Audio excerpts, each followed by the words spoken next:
শেষ মুহূর্তে ফাহমিদুলের অ্যাসিস্টে রাকিব হাসানের দুর্দান্ত গোলে একক গোলে ড্র করল বাংলাদেশ দল। ম্যাচের ৮৬তম মিনিটে ডিবক্সের বাইরে থেকে ফাহমিদুলের কাছে পাস দেন বাংলাদেশের ১১ নম্বর জার্সি পরিচিত খেলোয়াড়। আর সেখানে ডিবক্সে বল পেয়ে যান ফাহমিদুল ইসলাম। সুন্দর ও দারুণ দক্ষতায় বলটিকে হ্যাট দিয়ে নিচে ফেলেন ফাহমিদুল। আর তাতেই আলতো ছুঁয়ে হংকংয়ের গোলপোস্টে বল ঠুকিয়ে দেন ফরোয়ার্ড রাকিব হাসান। তখন উল্লাসে মাতে পুরো গ্যালারি। দর্শক, এদিকে ইনিংসের ৩২তম মিনিটে নিজেদের ভুলে গোল হজম করতে হয় বাংলাদেশকে।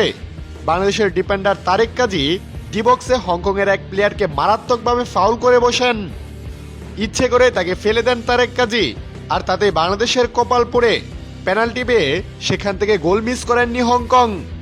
তাতে নিজেদের ভুলেই প্রথমার্ধে ১-০তে পিছিয়ে যায় টাইগাররা।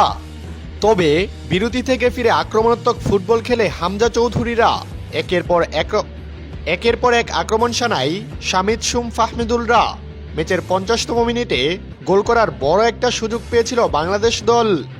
মাঝমাঠ থেকে বাড়ানো লম্বা পাস ডিবক্সে পেয়ে গিয়েছিলেন বাংলাদেশের ফরোয়ার্ড শামিদ সুম, কিন্তু সেখানে কাজে লাগাতে পারেননি তিনি। এরপর ম্যাচের ৭১তম মিনিটে আবারও দুর্দান্ত একটি সুযোগ পায় টাইগাররা। শামিদ সুমের বাড়ানো বলে ডিবক্সে বল পেয়ে যান বাংলাদেশ অধিনায়ক জামাল ভুঁইয়া। অনেকটা সময় পেয়েছিলেন তিনি শট দেওয়ার, কিন্তু পারলেন না। জামাল ভুঁইয়ার শট গোলকিপারের সামনে থেকে ঠেকিয়ে দেন হংকংয়ের ডিফেন্ডার।